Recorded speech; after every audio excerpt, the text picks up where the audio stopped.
Hey folks, Brother Sam here for the Rift Online Church, and welcome to Destiny by Design. We are going to be starting with Philippians chapter 2 today, and that said, let's get started. We'll begin at the first verse, where it says, If there therefore be any consolation in Christ, if any comfort of love, if any fellowship of the Spirit, if any bowels and mercies, fulfill my joy that you may be like-minded, having the same love, being of one accord, of one mind. Let nothing be done through strife or vainglory, but in lowliness of mind let each esteem the other better than themselves. Look not every man on his own things, but every man also on the things of others. Let this mind be in you, that was also in Christ Jesus, who being in the form of God, thought it not robbery to be equal with God, but made of himself no reputation, and took upon him the form of a servant, and was made in the likeness of men. And being found in fashion as a man, he humbled himself, and became obedient unto death, even the death of the cross. Wherefore God has also highly exalted him, and given him a name that is above every name, that at the name of Jesus every knee should bow, of things in earth, and things in heaven, and things under the earth, and that every tongue should confess that Jesus Christ is Lord, to the glory of God the Father. Now, I want to stop there before we go any further with the reading, and let's go back to that first verse. He says, if there be any consolation in Christ, if any comfort of love, if any fellowship of the Spirit, if any bowels and mercies, fulfill my joy. So he's pleading with the saints that if you found any consolation in Christ, if there's any comfort of love, if there's any fellowship of the Spirit, if any bowels and mercy. Now, bowels is the word splankizomai, which is compassion. If you've got any compassion, fulfill my joy. And what was his joy? That you be like-minded, having the same love, being of one accord and of one mind. So he starts off with this call for unity, but not just unity. And something we have to understand as we're growing in our salvation, that we weren't, not only did God not just save you for no reason, he saved you for a purpose, like we said last week, but he also didn't save you alone. He didn't save you to walk alone. He saved you for you to be part of the kingdom. He saved you for you to be part of the community of the faith.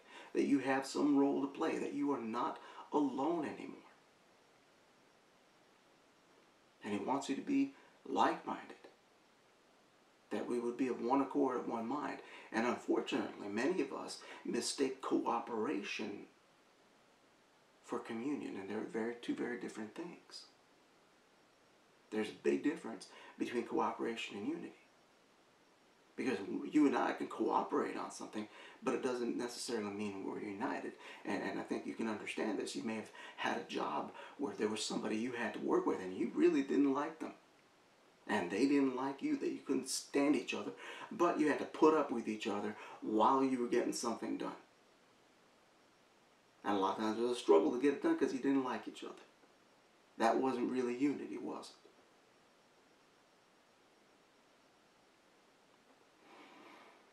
Unity is more than mere cooperation.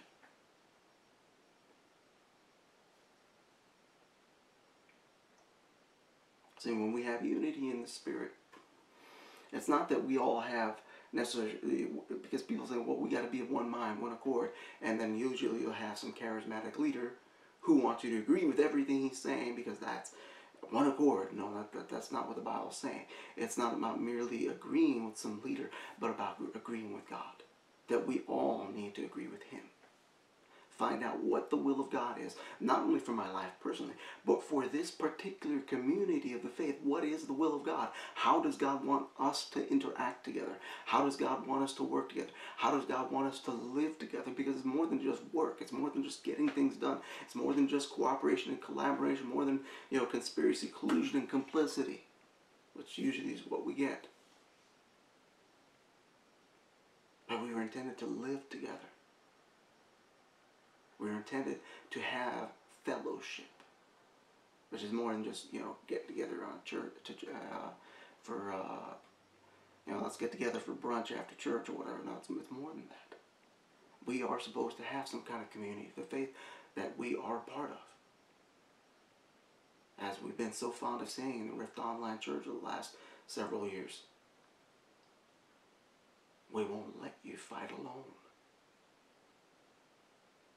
If we really are of one accord and one mind, if we really have unity, why do so many of us struggle alone? Kind of a little food for thought there, huh? And so he says, let nothing be done through strife or vainglory. And he says this because this happens so often in the church, that there is strife, that people are competing with one another, people are disagreeing, people are doing things because they disagree. I've known of churches where people, they went on a fast to kind of compete with the other person, and they would and they're arguing over something. Well, I fasted 3 days, I fasted 5 days, and this is really childish and ridiculous, but people do it. And it may not be as overt as that. Sometimes people will just compete, and God has not called us to competition. He's called us to completion. I can't fulfill your mission, you can't fulfill mine, and together we're supposed to fulfill the co-mission. It's called the Great Co-Mission for a reason. The Great Commission, this is not something you do alone. So nothing should be done through strife or vainglory. We got to learn to get rid of our ego, which is a big problem for a lot of us. And it says, but in lowliness of mind, let each esteem the other better than themselves. That we should look at our brother as better than ourselves. That's really tough for a lot of us. Oh, man. I'll share a little personal story. I remember years ago, somebody tried to tell me off, and then said that they weren't saying what they were saying because they were, esteeming their brother better than themselves. It's like, wait a minute. So if all this time you were acting like you thought I was okay, but now you're going to tell me off, then the truth is you didn't really esteem me better than yourself. You really just thought badly of me and were pretending. That's not what it means. It doesn't mean just outwardly treat people as if they were better than you. We're supposed to be preferential toward one another. And part of that, and there's good reason for that, because maybe your mission's more important than mine. Maybe you're going to reach more people. Maybe God's going to call you to the nations in a way that he never will with me. I don't know. So it behooves me to treat you as such. It behooves me to do everything I can to make sure that you can accomplish your mission. At the very least, I should stay out of your way. At the very least, I should make sure that I'm not a problem for you. At the very least, I should make sure that I'm not bringing any drama your way, that I'm not bringing conflict your way, that I'm not doing you any harm or wrong or injury that could become a hindrance to you. Because for all I know, maybe you're higher in the kingdom than I am, and if you are, that's okay. Because that's not up to me to decide anyway. What our relative positions are in the kingdom, that ain't up to me. That's up to him. And if it's up to him, then he knows what he's doing. That's an easy way to not be threatened by other people. Assume that God has given them something bigger and better. And instead of resenting it, well, if this is the will of God, praise God.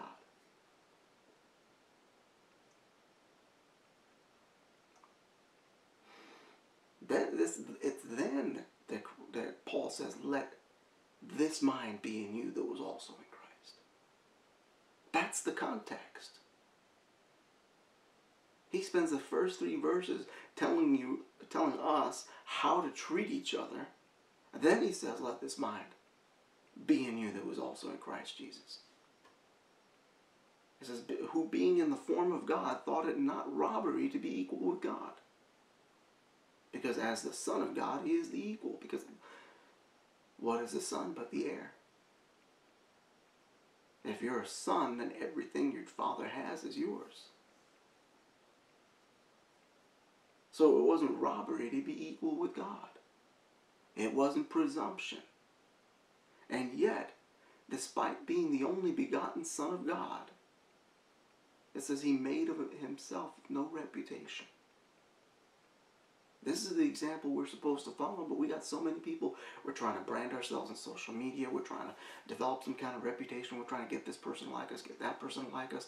And a lot of us, and this may seem strange when we're discussing what it means to be saved. But part of it is making of yourself no reputation. And it's not that God can't promote you or God can't exalt you. But rather that exalting you is not your job. Promoting you is not your job. Not only is it not your job, it's not something that you don't have to worry about at all. Because if you become concerned with your own promotion, what's going to happen is you're going to expend energy in the interest of your promotion. And that will become a problem, because once you start doing something that God did not ordain for you to do, like promoting yourself, the Bible says promotion does not come from the east, west, or south, but it comes from the Lord. It's up to God to promote you. It's up to God to exalt you. So if you try to exalt you, if you're trying to promote you, you're already out of the will of God. You're already in disobedience. And usually when we're trying to promote ourselves, the motive is pride. We don't want to admit it, but that's the plain truth. Sometimes that pride is rooted in insecurity, but the bottom line, it's pride. It's presumption. And you're going to find yourself outside of the will of God, and you're going to be hindering your own growth. And it says he made of himself no reputation. He took the form of a servant and was made in the likeness of men. Most of us don't want to serve. And it says, being found in fashion as a man, he humbled himself and became obedient unto death, even the death of the cross. And this is something we got to understand, is part of growing into your salvation is obedience. And a lot of us will look at obedience as works. So that's a works gospel. You're preaching works. You're being legalistic. No, I'm not. Obedience is not. Here, let me let you in on the secret of obedience in the New Testament. Obedience in the New Testament is based on love. Obedience in the New Testament is based on faith. It's not work. Obedience is an act of worship. Obedience is easy. He said, my yoke is easy and my burden is light. Obedience in the New Testament is not like, it's not like I got a checklist and I got to make sure I did everything I was supposed to do today. No, you're supposed to be led by the Holy Spirit. And it becomes easy to obey because you love God. Because you're so grateful for what he's done for you. And you're grateful that he loves you and you trust him. That God says, okay, go do this. And it's not hard to go do this.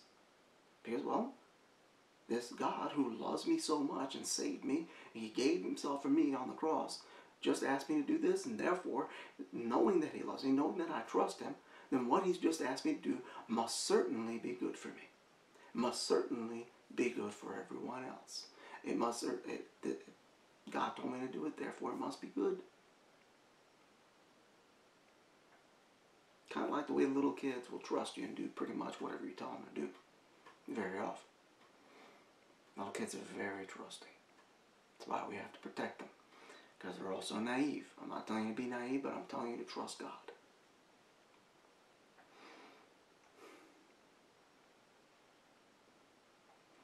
And so because Christ humbled himself even unto death,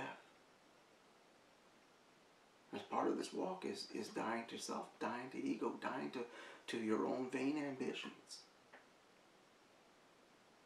That he humbled himself to death, even to the death of the cross. And remember, he said, if any man would come after me, let him deny himself, take up his cross daily, and follow me. What's it mean to really take up your cross? It's not just taking up a burden. It's more than that. Because, see, he said this to a group of people who knew what that meant. You got to consider the cultural context in which he said this. Jesus said this to a group of people who were living under Roman rule. They knew what it meant. If you were living under the Roman government, you knew what it meant to take up a cross. If you saw a man carrying a cross on his way out of town, you might not know his name. You might not know his family. You may not know whether he was innocent or guilty or what he did. But you know one thing for sure. He's not coming back. If we're going to work out our salvation, if we're going to make the most of our salvation, we have to understand that this is an irrevocable journey. That we are to take up our cross and follow this thing through. There's no going back. And that's a good thing. Because back there, that's where your sin was. Back there was condemnation. Back there was damnation. Back there was all the unnecessary drama in your life. Back there was all the chaos and the disorder and all the dysfunction. Every curse, every untoward tendency. Back there is everything that every reason why you needed to be saved in the first place. You don't want to go back there. And because Christ humbled himself this way, it says that wherefore God has also highly exalted him and given him a name which is above every other name. There is no amount of self-promotion that you can do that is going to match the place that God is going to give you. Remember what he said to Abraham. I will bless you and make your name great. I know a lot of preachers these days are saying God is raising up a nameless and faceless generation, and they want you to be part of that faceless generation. But they're not nameless. They're not faceless. Their name's on everything. You know, they do an event, bam, their face is on it. You know, they're neither nameless nor faceless. But it doesn't make sense because Galatians 3, chapter 3, verses 13 and 14 says that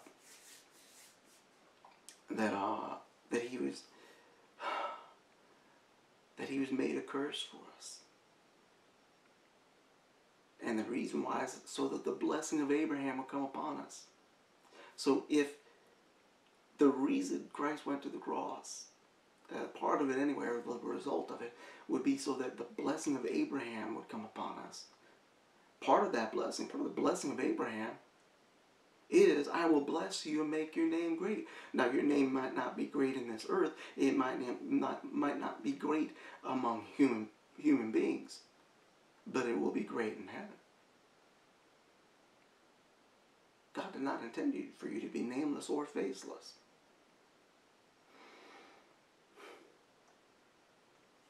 Goodness, the whole world knows who Abraham is. Just about. There's very few places you can go in the world and they don't know who Abraham is.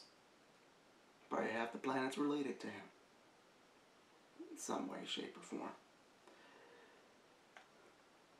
But God did make his name great. So you think God can keep a promise?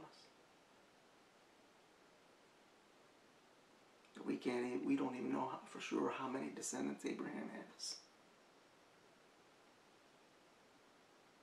My rough estimate is that at least 2 or 3 billion people walking the earth right now are related to Abraham, probably more.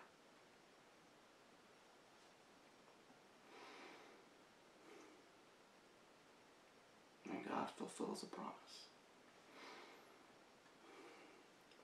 He'll do more than you could. And that's part of the trust. That's part of why we can obey unto death. We can obey even when it seems like the consequences are going to be negative, because we trust God. Because you know God's got this. That as long as I obey God, I'm in his plan. And that can only work out for my good.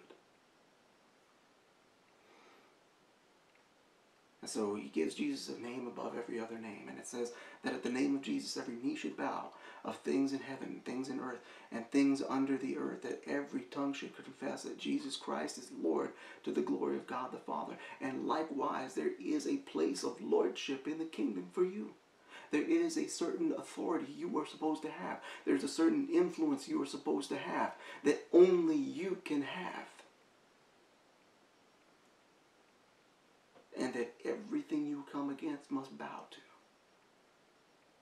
Think about that. You weren't meant to live in defeat. But the key to your victory is that submission, that obedience, that willingness, and also that willingness to esteem your brother better than yourself. Don't worry about your position. God will take care of that.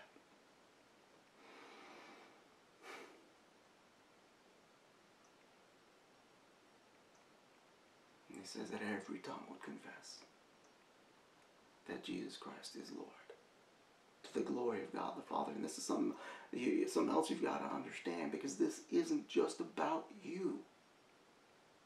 You have a spiritual progeny. You have spiritual descendants. There are people you are supposed to influence.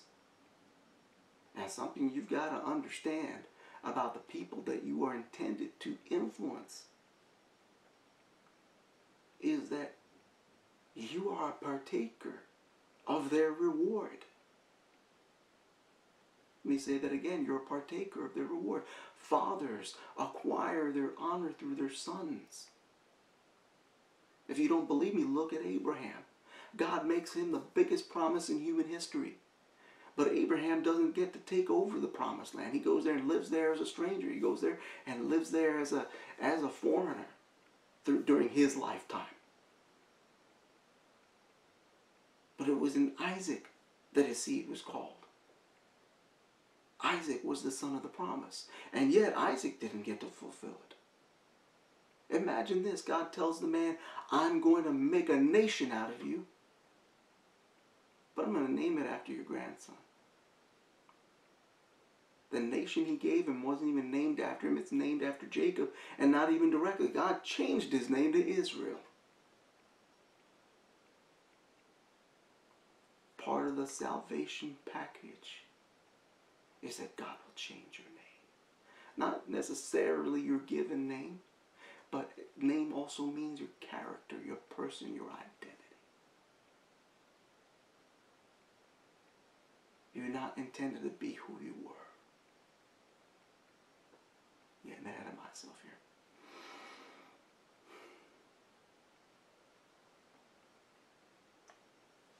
And Jacob, he didn't get to fulfill it either. But he did get to be the father of the 12 patriarchs. But he doesn't get to grow them into a nation. Joseph gets that assignment. But then they end up trapped in Egypt. Joseph dies. He doesn't get to fulfill the promise to its completion. Moses brings them out of Egypt, but he doesn't even get to bring them into the promised land. Joshua gets to do that. God promised them a king way back through Jacob, also known as Israel, saying the scepter will not depart from Judah.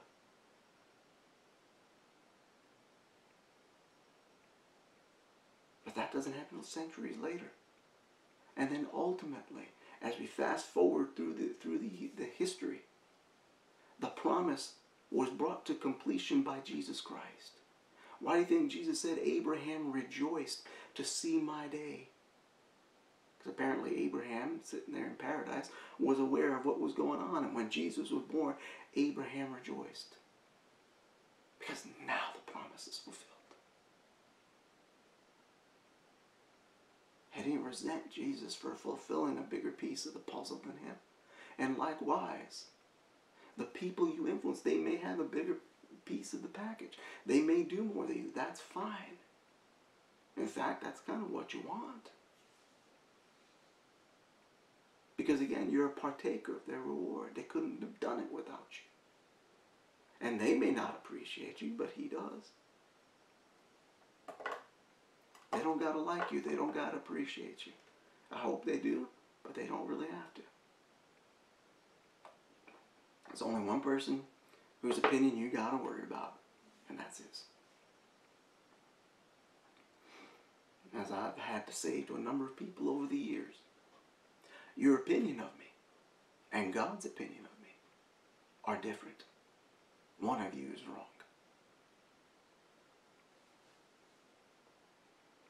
Only God's opinion matters in the end.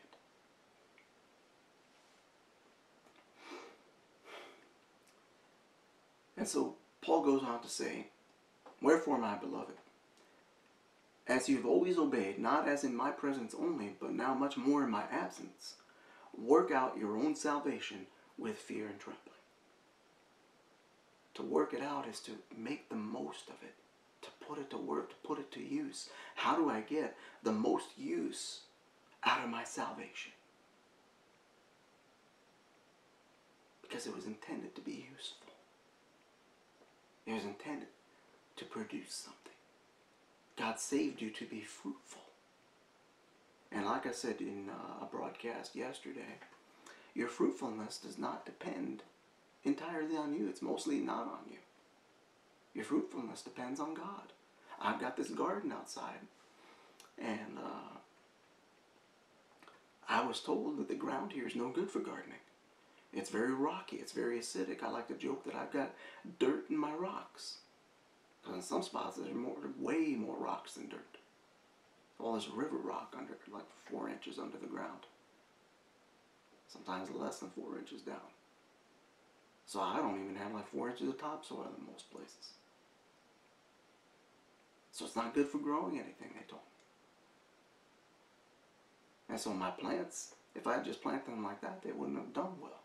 So what did I do? I brought in about 10 tons of black topsoil. I brought in, goodness, probably about at least 30 or 40 bags of seafood compost. I brought in over 200 bags of rotting leaves. A little gardening tip. Leaf mold is 3 times as effective as a fertilizer than cow or horse manure. It's got everything you need to make a plant. And so I used a lot. And I also used baking soda and Epsom salts and ash from my wood stove, because I would dump that into a big can throughout the winter. And I used the ash to even out the pH of the soil so it wouldn't be so acidic. And some of you have seen some of the videos or some of the pictures. My garden is pretty fabulous. Even though we have a late frost here. This year is ridiculous. June 18th we had frost. So most of my plants have only been on the ground they've been in the ground for like 2 months. Which is nothing for some of them. And I got tomato plants that they're small. I got one that's not even 1.5 feet high, and it's got like 35, 40 tomatoes on it. I got other ones that got 50 tomatoes on them. I'm going to have to can tomatoes. I've got abundance out of my garden. It wasn't up to the plants, it was up to me. It's up to the garden. What did Jesus say? I am the true vine, and my Father's the gardener. God will tend you. God will make you fruitful. He saved you to be fruitful. What did Jesus say? In John 16:15, you have not chosen me, but I have chosen you. And have ordained you that you would bear fruit and that your fruit would remain. The fruit has to remain, has to stay on that vine, or has to stay on the tree to get to ripen, otherwise it's no good. God has chosen you to be fruitful, and that your fruit would mature, that your fruit would ripen, that your fruit would be good. I'm worried about your circumstance or your situation, because the gardener is God.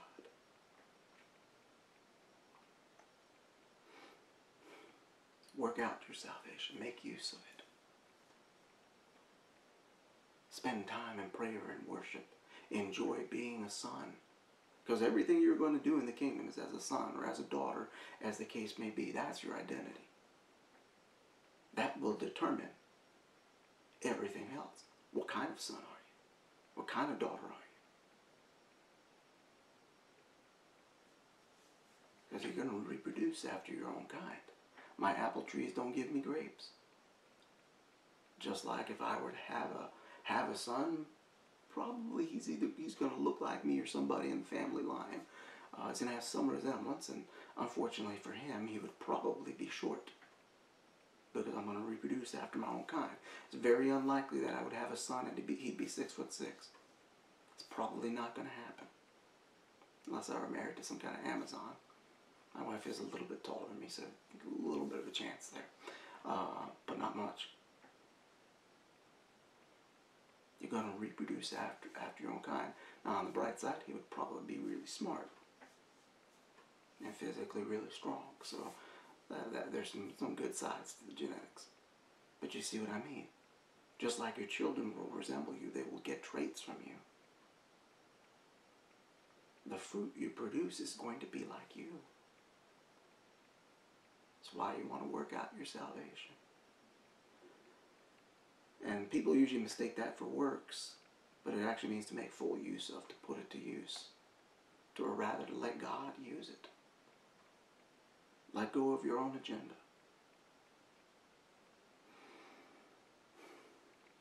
And he says, when he says work out your own salvation with fear and trembling, he says, for it is God which works in you both to will and to do of his good pleasure.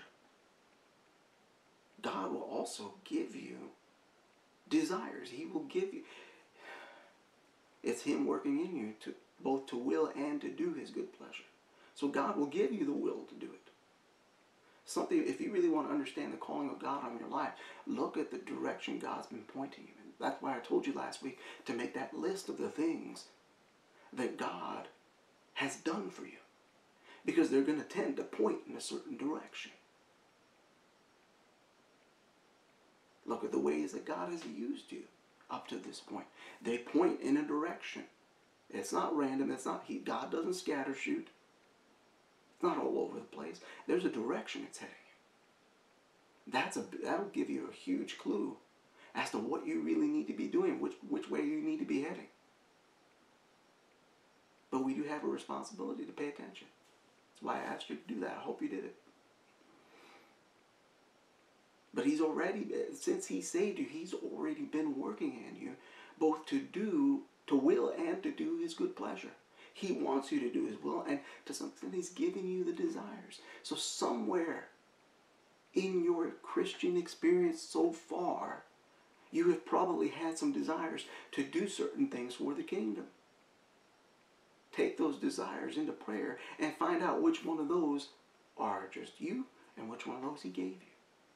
God has given me some desires. One of those desires is to train people, to educate people, to groom people, to prepare and equip people. And I can't help myself. I have to do it. That's why I get on Periscope sometimes 2 or 3 times in one day.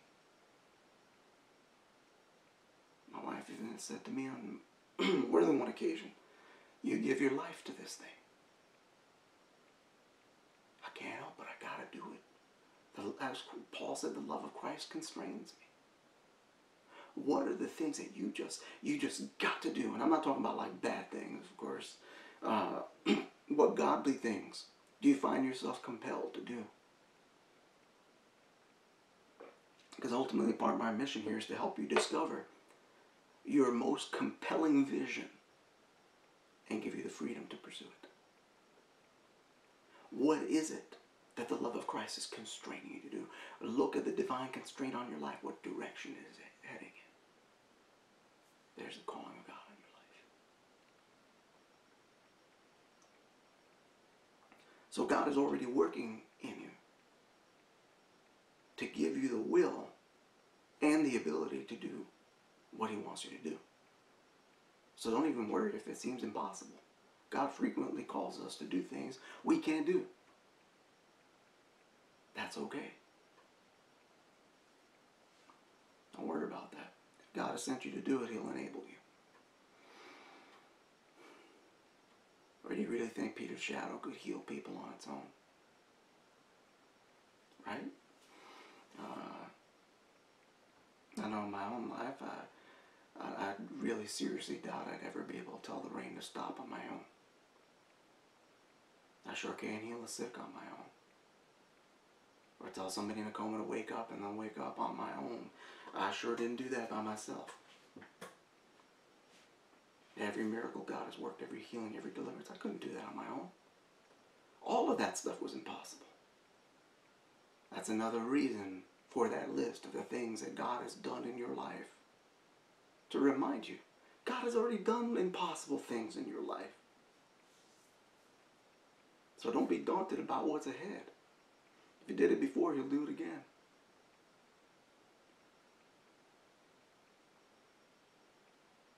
It's part of why his yoke is easy and his burden is light. It ain't up to you to do the miracles. You can't. I can't. I can't heal the sick. He can through me. I can't prophesy on my own either.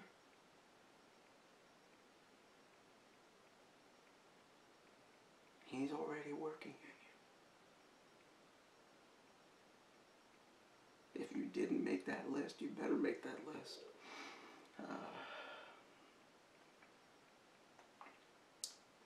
And so, after he says that, he says, do all things without murmurings and disputings. Because a lot of times we murmur, we complain, we kind of gripe and moan and groan. Believe me, I've been there. And I got to watch myself not to, because sometimes the assignment is hard. Sometimes the weight of the calling is heavy. You know, I was trying hard the last few weeks not to complain about one particular thing. If someone had said that they were going to be a blessing to me, that they were going to send me a check for a certain amount of money, and quite frankly I needed it, and I didn't tell them that, but so I was kind of looking forward to it, and more than a month went by and the check hadn't showed up in the mail. But I'm trying not to complain because, you know, brother's got bills due, etc., etc. And a couple of days ago, I think it was on Thursday, Friday, Thursday, I got a knock on the door. It's the mailman with some certified mail. I got a sign for it, and I knew what it was. Inside the envelope was a check for a certain amount, and that'll cover at least a month's worth of bills, maybe a little more. So praise God. But I wasn't going to murmur and I wasn't going to complain. Because either that person would keep their word and do what God led them to do, or God will use somebody else. Because ultimately, they're not my provider, he is. They're not my source, he is. And this is something you've got to remember personally in your walk as you work out your salvation in fear and trembling. As you make full use of it, as you obey God. Not everybody around you is going to obey God. How many times I've had somebody say, oh, I'm going to bless your ministry, and they don't do it. Not everybody's going to obey God. I've had people outright tell me God told them to do X, Y, Z for me, and then they don't do it. Almost like when I say, oh, yeah, God told me to, but screw you, I'm not going to do it. And that's going to happen. They may not be so flagrant with you, but some people may disappoint you. That's going to happen. They're people. People are going to be people. But God is still going to be God. Part of working out your salvation is keeping your mind in a constant place of recognizing that it all depends on Him. That it doesn't depend on people. They might disappoint you, but He can't. Because He can do all things but fail. That He is not a man that He should lie. And he didn't lie to Abraham. He didn't lie to Jacob. He didn't lie to Isaac. He didn't lie to the 12 patriarchs. He didn't lie to Samuel. He didn't lie to any king of Israel. He's not going to start lying to you. God's going to keep His word. So even when it looks like people are letting you down, people who were supposed to help you, and God even sent them to help you, and they decide not to, or they fail, or something happens where things just go sideways, and people who don't do what they're supposed to do, it doesn't matter because God is still God.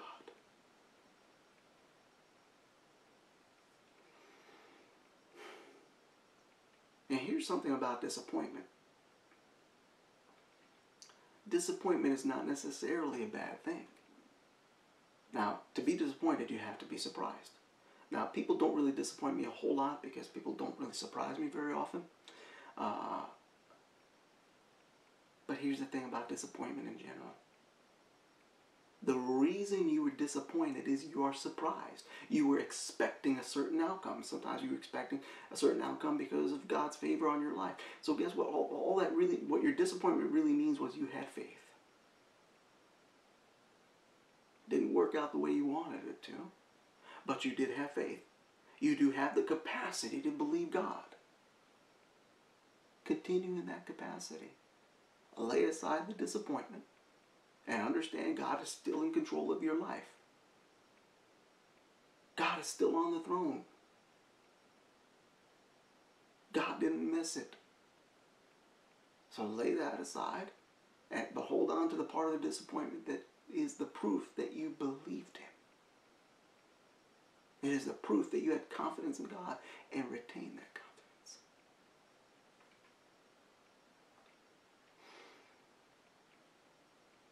And for the love of God, don't murmur and complain and dispute. Here's another thing. You don't need to argue about the calling of God on your life with anybody. If they don't believe it, so what? So what? Goodness, I got family members who would try to tell me to my face that God did not call me as an apostle. And they would say that to me on the day that I walked on water. I wasn't trying to, but it happened. I won't get into that story right now. And I went to some conference for apostles and prophets. And I went there as an apostle. And I still had some doubts at the time. And they were doing these meetings. There was a general meeting in the morning, and then during lunchtime there was a gathering for lunch for the apostles and prophets, and it was done on the 11th floor of the Marriott in Tulsa, Oklahoma. Now that was the penthouse level, and if you've ever stayed in a Marriott, you know that they'll give you a card that's a key to your room, and that card will work the elevator, but it will only take you to the lobby and to the floor that your room is on. Mine was on the 8th floor, so that I can only go to the 8th floor. And the lobby, can't really go anywhere else. And there's a couple other floors you can go to, but you can't go to the 6th floor, can't go to the 7th floor, sure can't go to the 11th floor because your card doesn't have access to it. And so to go to these meetings, you had to be escorted by a member of the conference staff. And so they had several people that would take a group on each elevator, and they'd ferry everybody up to the 11th floor for the meetings. And that was the way they did it for the whole conference. And so what I did deliberately was I hung back, and I didn't go up with them. And I got on the elevator by myself, and I said, Lord, if I really am an apostle, this elevator will get to the 11th floor without a card. I hit 11. About 40 seconds later, elevator doors opened on the 11th floor. And that happened for the entire conference, and nobody else could. There were people who got stuck downstairs, and somebody had to go get them. So it wasn't the elevator was malfunctioning. I was the only person in that entire conference who could get up there without a card. So after that point, you think I cared what my family had to say? And after that point, God confirmed it in so many other ways. Don't argue with people about the calling of God on your life. You don't need to. And let me let you in on a secret about disputers, people who want to argue about the calling of God on your life. A lot of times, they're more sure of God's calling on your life than you are. And the whole reason they're trying to cast doubt is they don't like you and they want to see you fail.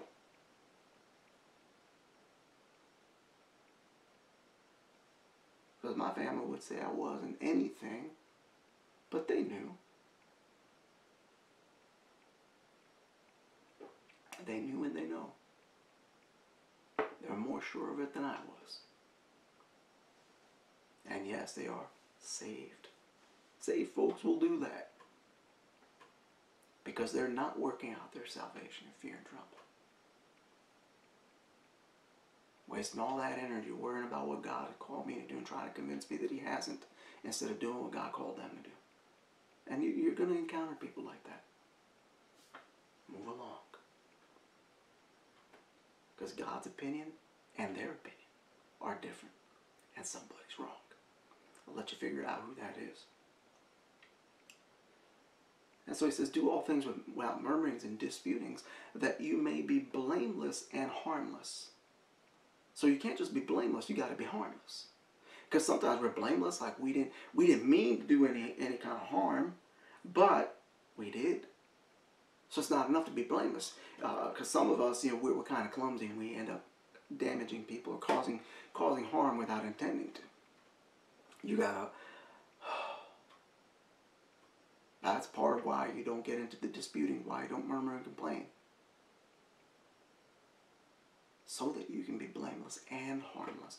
Because if you spend enough time arguing with people about the calling of God on your life or arguing out the details, sooner or later you're going to do some kind of harm. Sooner or later you're going to get out of the will of God. So be blameless and harmless. Even when you're making decisions, is this decision going to hurt anybody? Is this decision going to do wrong to anybody? Is this really what God wants me to do? So he says that you may be blameless and harmless, the sons of God, without rebuke, in the midst of a crooked and perverse generation or nation, among whom you shine as lights in the world.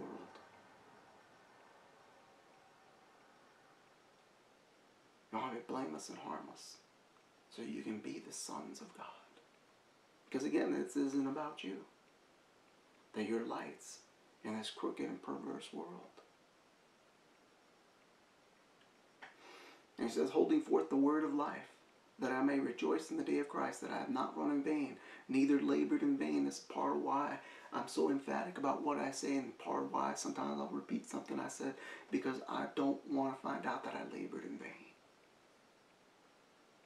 I want to see you succeed. I want to see you become who God intended you to be. Because otherwise I wasted my time.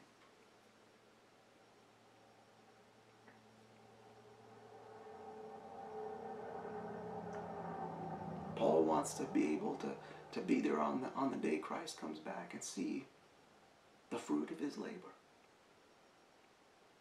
Every good leader wants that.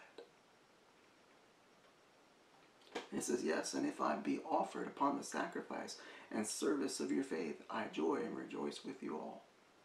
This goes back to the necessity of good leadership. Good leadership is willing to sacrifice. Good leadership is willing to lay down their life. Like my wife said, you give your life to this thing. That's part of the call.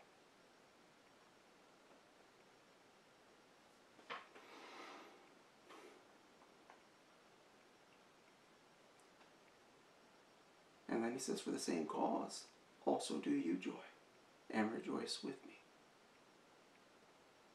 So he's telling, when you see my sacrifice, rejoice. Don't feel sorry for me.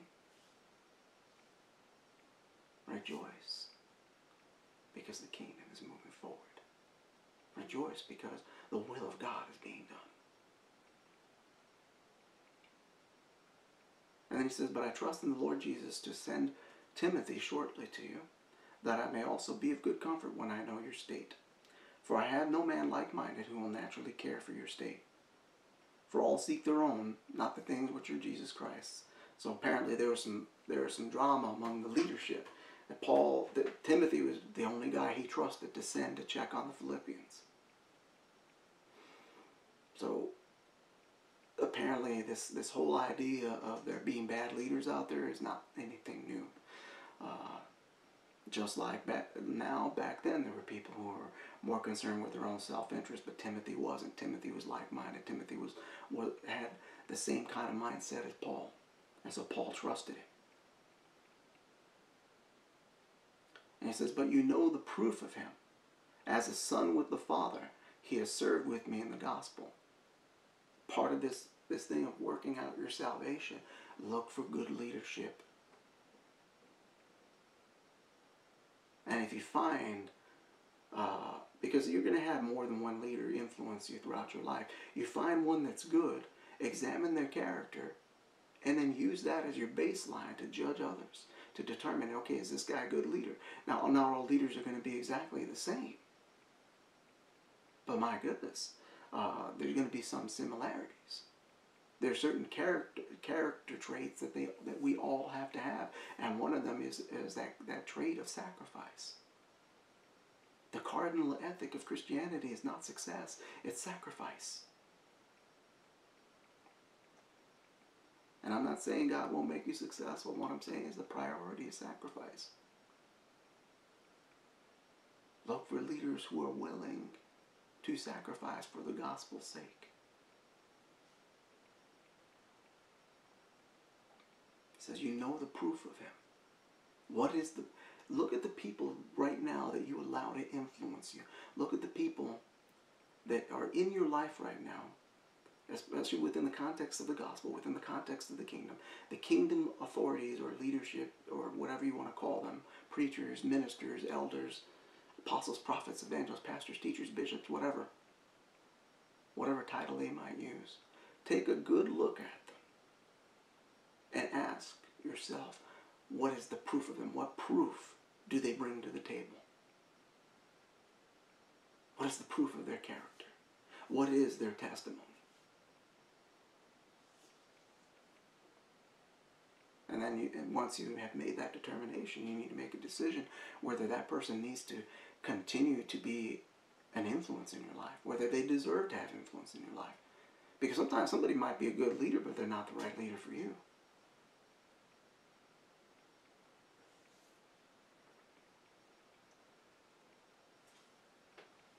So Paul says, him therefore I hope to send presently, so soon as I shall see how it will go with me. That's a way of saying as soon as I see how it's going to go with me. But I trust in the Lord that I also myself shall come shortly. Yet I supposed it necessary to send you Epaphroditus, my brother, and companion in labor, and fellow soldier, but your messenger, and he that ministered to my wants. For he longed after you all, and was full of heaviness, because that he had heard that he had been sick. And so this is also a mutual thing. That just like leaders are supposed to care about them, about us, we're supposed to care about them.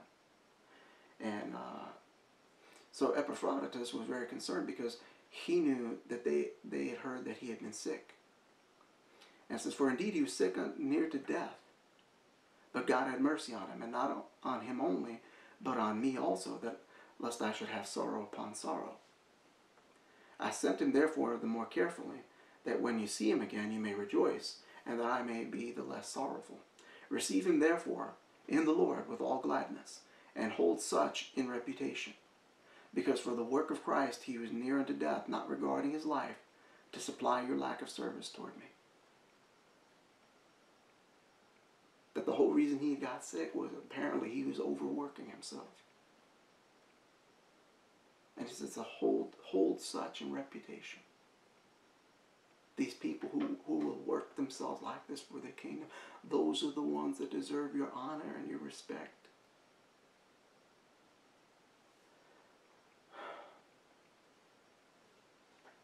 Now, how do we know that they're working themselves like that? How do we know that they are really doing their job? Well, there's some things they're going to do that are going to be instrumental in your growth. Genuine leaders not only sacrifice, but they also take you into what some people call the zone of proximal development. They're going to challenge you. They may give you something difficult to do. They may scold you a little bit. They may call you out on your nonsense, if you have any. But the zone of proximal development, that's where you are trying to do something that's a little bit beyond your ability. Kind of like when you're first learning how to ride a bike, or you're learning how to type, or you're first learning how to do anything. It's difficult. You haven't done it before. You're learning how to drive. You never drove a car before. I still remember when I was being taught. And so there was this Russian guy.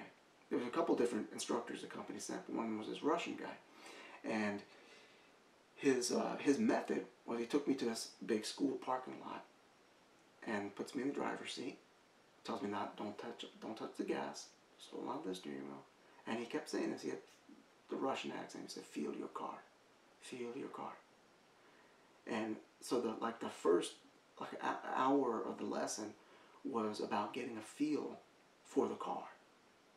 And because, you know, I'd driven a little bit up to that point, but not really a whole lot, and I didn't have a driver's license. And so I had to get the feel for it. I was still in that, what they call the zone of proximal development. That part of the learning curve where you're new to something and it's still a challenge and it may be difficult for you.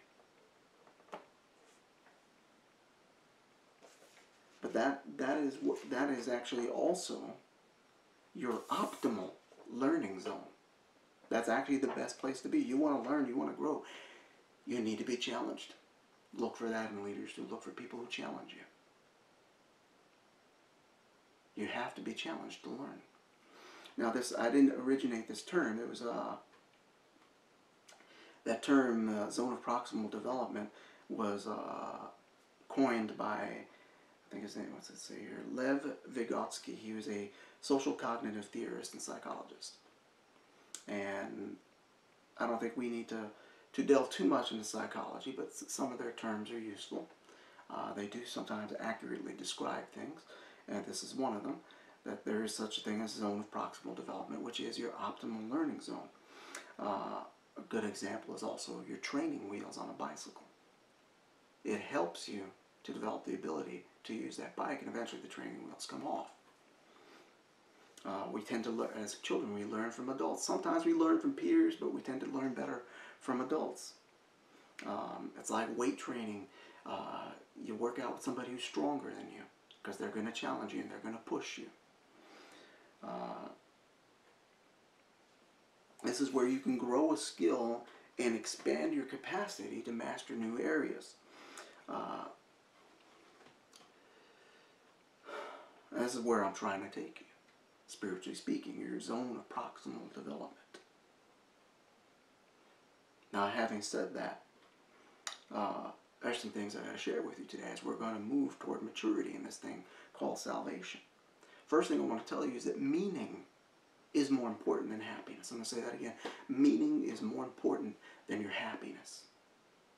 I know for the most part in today's world of the gospel, people are always preaching about happiness. Oh, God wants you to have happy. He wants you to have your best life now. Be a better you. You're all that. You notice any trend in those book titles? The word you all the time. Because they make it all about you, and this isn't about you. Well, it isn't just about you. But meaning is more important than happiness. This is why a lot of people are miserable with life and why they don't accomplish anything, because they think life is about the pursuit of happiness. No, it's not. Especially the Christian life, it's about finding that compelling vision for your life and the freedom to pursue it. And sometimes that's going to subvert your happiness. It's more important than your happiness. Because there's certain things that can make you happy that are not necessarily the will of God. My goodness, if I had a private island and a few $1 billion, I'd be happy as a clam. I know people say money can't buy you happiness, but anybody who says that usually doesn't have any money. I got a friend who's a motivational speaker, and oh goodness, he makes a lot of money. He makes a few million a year. And he says, you know, people say money can't buy happiness. He said they're wrong. It can, and it can. I know people like to say that, but what they really mean when they say that is that money can't buy fulfillment. Money can't buy meaning, because it can't. It can buy happiness. I tell you this, I would very much rather cry in a Lamborghini than in a minivan. Go figure. And I think you would too. If you had to choose between being sad and driving a Lamborghini and being sad in a minivan, I'd pick the Lamborghini. But anyhow, I think you see what I mean. But meaning is more important than happiness. Because those things may give you some happiness. They'll make you feel good. But they don't necessarily mean anything for your life. Be nice to have a Lamborghini, but that won't necessarily push me in the direction of God's call for my life. It might push me away from it. I don't think it would, but it certainly doesn't push me toward it. Meaning is more important than happiness. What are the things that give your life meaning? What are the things, what is it about your salvation? What is it about your mission in the kingdom that gives your life meaning? That's the thing to pursue. Because that's what's going to last. The world is not going to care whether I was happy or not. And whether I'm happy in life or not isn't going to help your walk, is it? You find out, you might, if you like me, you might be glad. Oh, Brother Sam is happy. That's great. How wonderful. Good for him. And you might rejoice with me. That's nice. I'll appreciate that. But my simply being happy isn't going to edify you. It isn't going to build you. It isn't going to develop you. So do you see how happiness is not the priority, especially given that my mission is to develop people. My mission is to raise up leaders. Then raising them up and developing them, doing what I have to do to accomplish that mission is more important than my happiness. Not that God won't give you joy. There's a difference between joy and happiness. Joy sees the end before the beginning. Joy sees the outcome. I think Paul was saying that this was his joy. That he wanted to rejoice at the day of Christ. He's looking at the end game. Not right now, because in Paul's life at that time, my goodness, his life was pretty hard. His life was unpleasant. You know, they beat him with sticks three times. They gave him 39 stripes on his back 5 times. Shipwrecked a couple of times. Spent a day and a night in the deep, which is kind of scary because there's sharks in the Mediterranean. Paul had it rough. So he may not have had happiness in life, but he did have joy. Because he was pursuing the meaning of his life.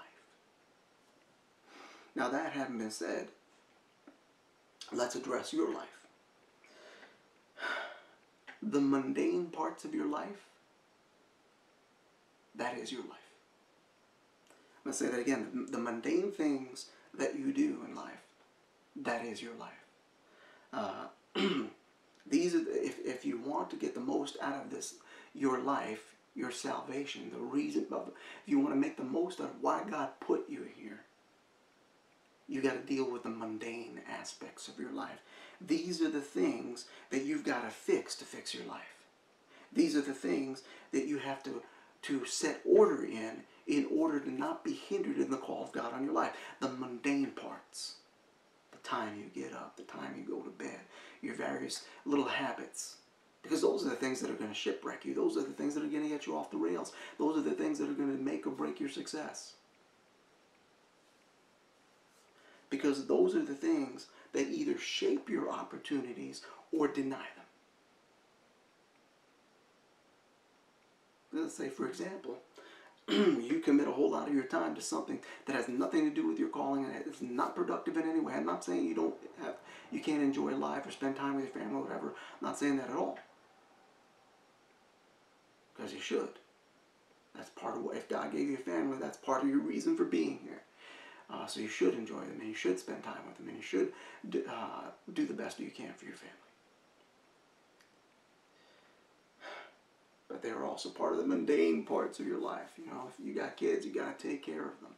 You know, you got to change some diapers when they're very small. You got to feed them. You'll probably be cooking for them until they're old enough to be trusted with the stove by themselves. And even then, you're probably still going to cook.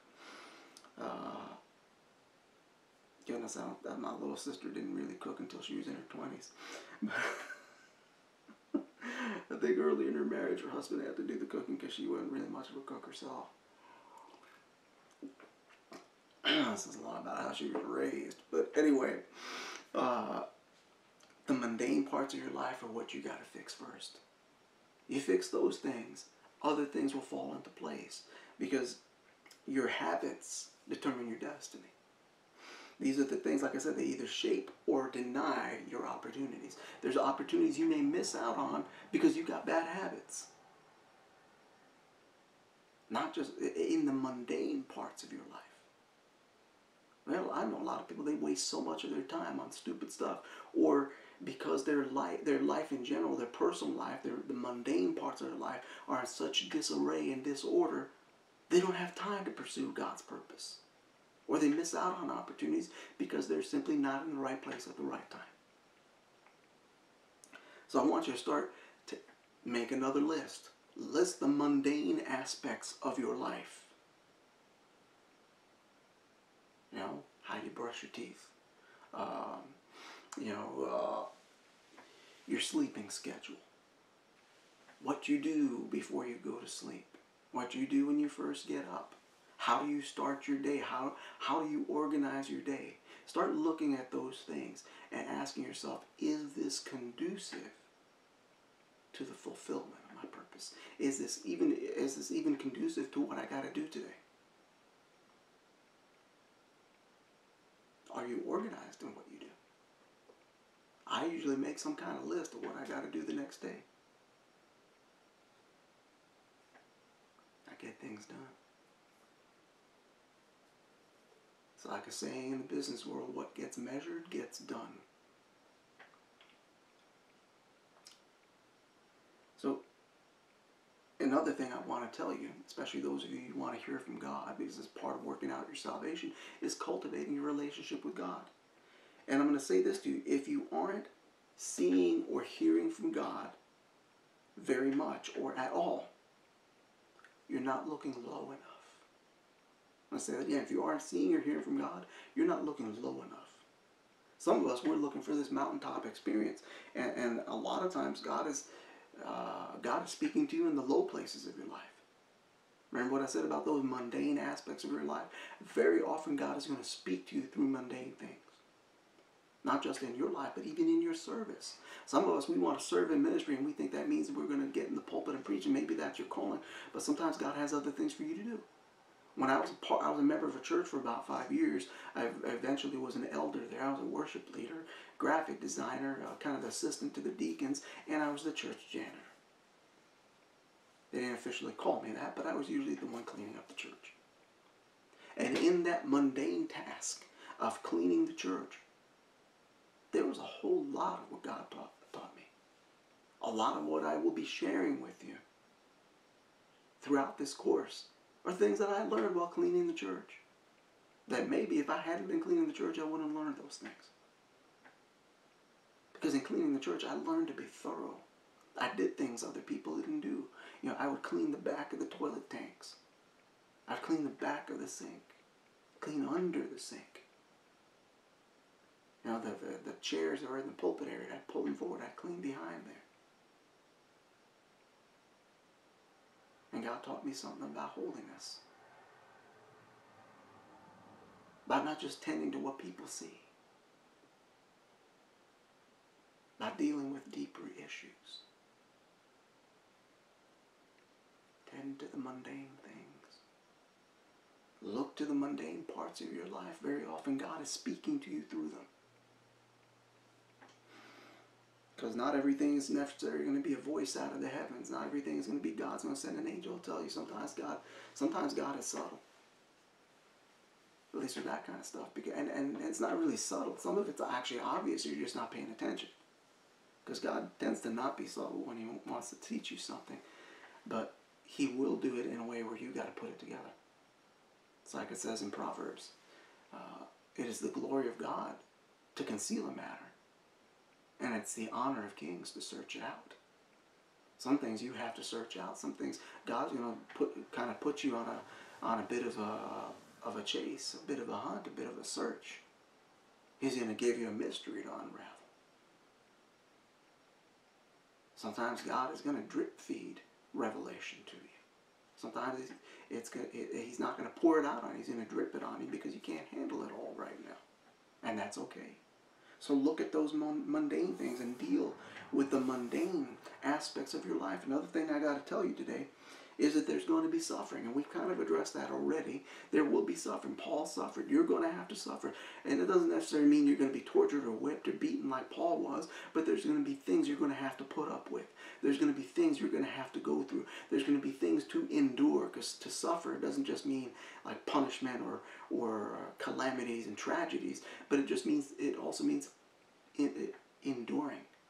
There's things you're going to have to endure. Things you're going to have to put up with. Things that you're going to have to get through. And that's inevitable.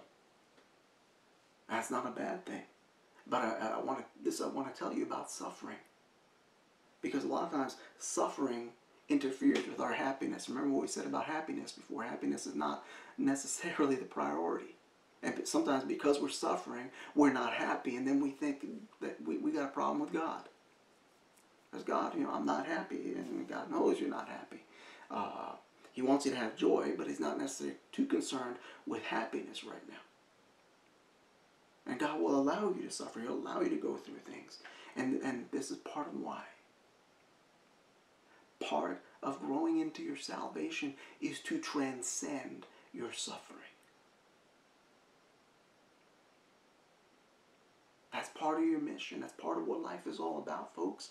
You've got to find a way to transcend your suffering. Because if you keep focusing on your suffering, you're never going to get anything done. All you're going to end up doing is feeling sorry for yourself, and where does that get anybody? It doesn't help you, it doesn't help me, it doesn't help anybody. Transcend your suffering. Make something out of your suffering. Understand that your suffering has a purpose. Just like in your body, pain is telling you something. My wrist is a little sore. So I took a little slip in the garden, had to catch myself at a bad angle. So my wrist is a little sore. That pain is telling me something. That pain is telling me probably don't do anything really hard with this hand for a couple of days. Listen to your pain. Listen to your suffering. What is it telling you? Because it's telling you something. It always is, one way or another. It may not necessarily be something profound. It may just be, take it easy on your wrist for a couple of days. It may be slow down. It may be it's time to pray. Maybe it's time to fast. Maybe it's something else. But pay attention to your suffering. But transcend it. This whole time I've been sitting here, it's been painful to sit here. Because I've got injuries in my spine. I'm still waiting for God to heal me. So sitting upright for long periods of time is very painful. But I ignore it to get this done. I'm transcending my suffering. That's sure I'm suffering, but this has got to get done. Teaching the saints is more important than my personal comfort. Transcend your suffering. Because if you can transcend your suffering, you can help others transcend theirs. You can accomplish something meaningful. You can do what God has called you to do. Another thing I want you to do is identify who you are right now. And we're going to deal with this later in the course too. Identify who you are right now. Take a good hard look at yourself. Ask yourself the question, who is this person? Who am I right now? Now this isn't for self-condemnation, because if you answer that question honestly, there may very well be some things about you that you don't like. There may be some things about you that need to change, that need to grow, that need to develop, that you need to get rid of. Maybe there's a lot. I don't know. I hope there isn't a lot, but if there is, that's okay too, because then you can identify it, you can deal with it. But you got to identify who you are right now, and then ask yourself the question, does this match my destiny? Is this person I am right now capable of handling everything God wants me to do and be? Usually the answer is no. I'm pretty sure there's aspects of my future calling that I'm not ready for right now, which is why I'm not doing it right now. And I got to let God keep working on me so that I can be ready. Got a lot of prophets right now telling me it's soon. So maybe I'm getting somewhere. I hope so. But you got to identify who you are, and you got to be honest with yourself about where you're at so that you can grow. Because I'll tell you this, you will never develop in a state of denial. I've been working out lately. I go to the gym once a week and I lift weights, and there's certain things I had to recognize. One of them is that the nerve damage is limiting my physical strength. And sometimes it's frustrating because I used to be probably twice as strong as I am now. And most of it is nerve damage. I'm trying to overcome that. But I have to identify that and recognize that, because I sure can't go to the squat rack and throw 400 pounds on there. I won't be able to handle it. I might be able to get it off the rack, but after that I'm going down, Brother Sam, I'm going to get hurt.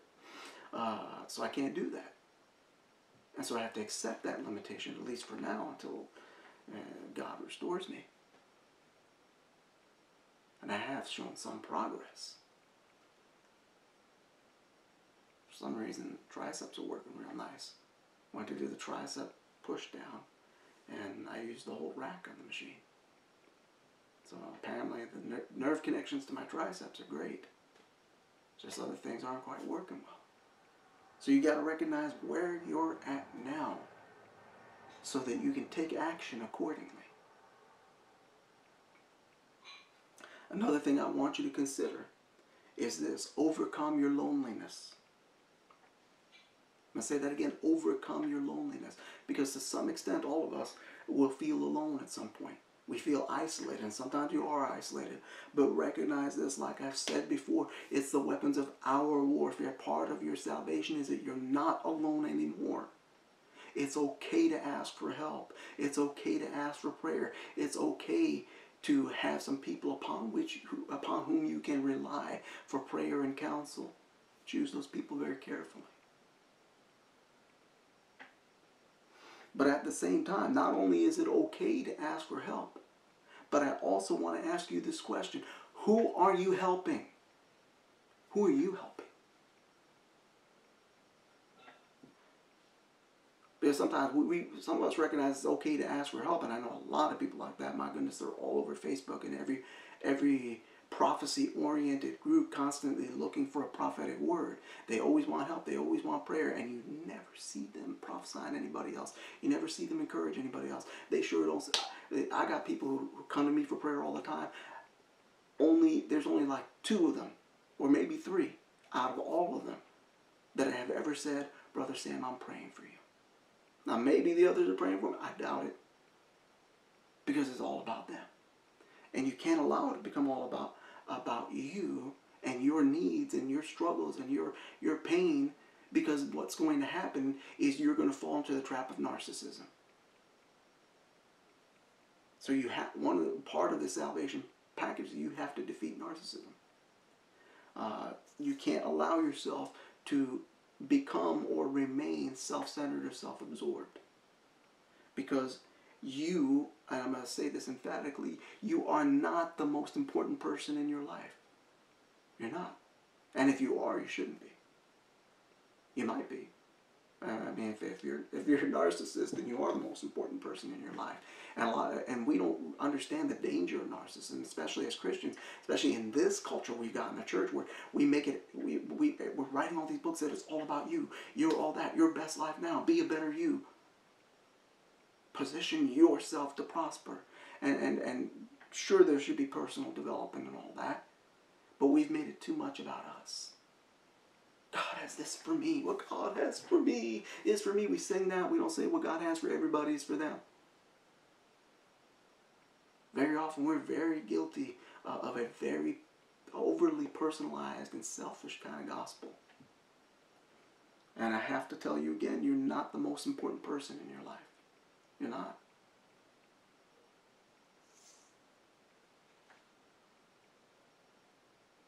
Because your purpose is more important than you. Your purpose affects more than just you. What if your particular calling is going to impact 10 million people? What's more important, one person or 10 million? One destiny or 10 million destinies? Who can get more done? 1 or 10 million? I think you know the answer. So it isn't just about you. You've got to consider, who am I affecting? Who am I impacting? Who has God called me to influence? How am I influencing them?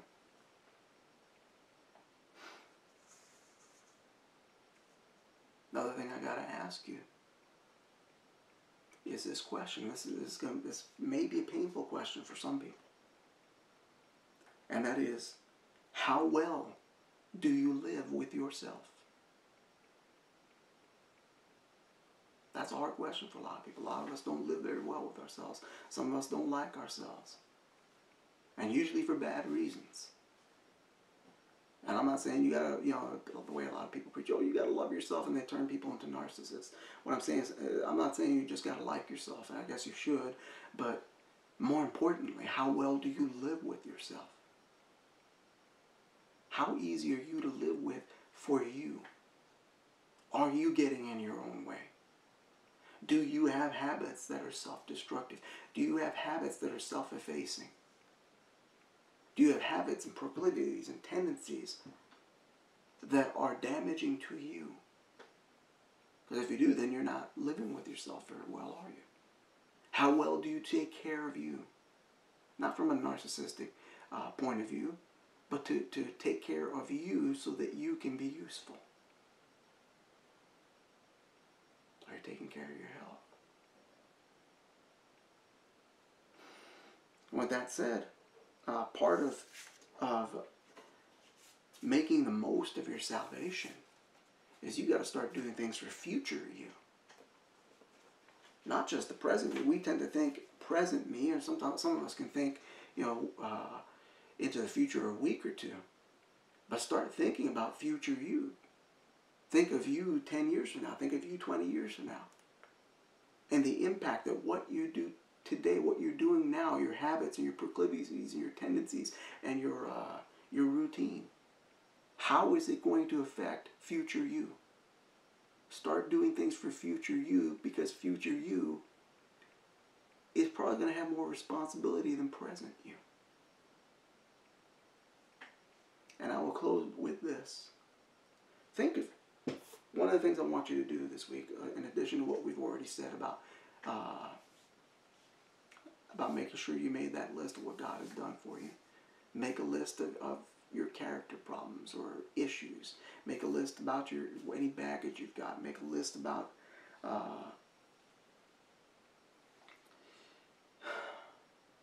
your priorities. Go through the mundane aspects of your life so that you can start working on them. But I also want you to do this. Think of the person you would be, let's say 10 or 20 years from now. The person you would be once you're free of all or any of your issues and your baggage and your bad proclivities and tendencies, all your bad habits, and you've achieved success, or you've achieved greatness in the kingdom, you've achieved the purpose of God for your life, and you are in the will of God for your life, and you're doing what you're supposed to do, and you've come to a place of maturity. Picture that person. Imagine how wise you would be at that point, how clever, how serious, how committed, how dedicated, how disciplined you would be. How would you choose your friends? How would you interact with the world? How would you carry yourself? Once you've asked yourself all, and I want you to write this down, write those questions down. It's not enough to say it. Because when you write it down, you'll actually think about it more. And write the answers. Once you've done that, I want you to consider this. That person, that future you, already exists inside you. You just haven't given yourself permission to be that person. So part of your assignment this week, once you write all that down and write all those answers, start giving yourself permission to become who God intended you to be. Start acting like that person. There's nothing stopping you. Nothing. You can make better decisions. You can change your priorities. That's the whole reason for that exercise. So I kind of tricked you a little bit. So I hope you forgive me for that. But please do that exercise. Because once you can make some determination about what future you is supposed to be like, there's nothing to stop you from starting to act like that person. Start developing those habits already.